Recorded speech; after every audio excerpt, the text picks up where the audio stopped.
As our forecast, cloudier today for a lot of folks, but we're still, I believe, still on the upswing for temperatures. Yeah, I mean, we're still in pretty good shape. We were in the 70s today. It was just cloudy, and we're like, how dare Right. that it was happen? A little offensive all in of a our sudden, state. right? I actually kind of thought it was nice. It was a good change. Yeah. It definitely makes me feel more fallish when you get into that. We have even maybe a chance for a shower, guys. Oh, imagine. I know. This is kind of big doings here in the weather office. It's a storm system that's well off to our south and east, but you can see some of that rain rotating to the north. And so the vast majority of this rain, unfortunately, will miss the state, but we might be able to catch a couple of showers, especially along the coast. And you can see this one batch particularly looked really intense across Cape Cod, and then it's kind of falling apart a bit. But I suspect that some of this will be able to get in here as an isolated shower tonight and into tomorrow morning as well. And the small scale models hint at that.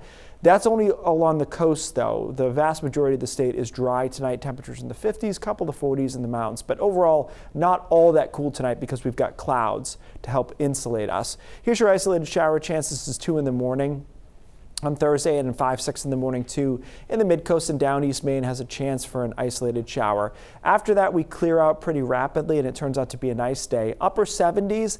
Originally thought we might be able to get in the 80s, but I think this is going to take a little bit too long, the cloud cover, to get out of here. So we end up in the upper 70s instead. Still, though, above average. The coastline is probably about 75 or so. Secondary front comes through on Friday. That knocks dew points back down and has temperatures closer to 70 on Friday afternoon. Still, though, really, really pleasant and a lot of sunshine. That's where we start over the weekend, but it is cool on Saturday, especially. Temperatures only in the mid-60s for highs, starting almost everywhere in the 30s on Saturday morning and also on Sunday morning. This is a prediction for Sunday morning, and it wouldn't surprise me if we caught a 38 or 39 even in a place like Portland or Wiscasset, but the rest of the state will be in the 30s both mornings, so a crisp start. Little bit of model drama next week, Tuesday, Wednesday specifically. European model brings a front through, kind of a backdoor cold front, gives us some rain, which would be good, and cools temperatures back down to the upper 60s. The GFS, though, holds that front into Canada,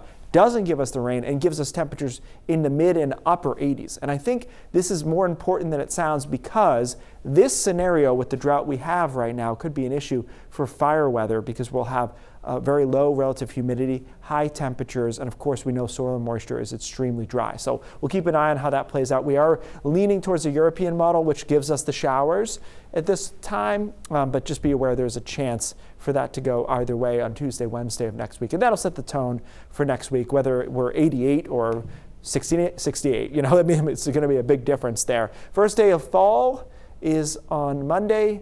I think you will feel it is already here on Saturday morning. Yeah. In the 30s. Then it changes again. Yep.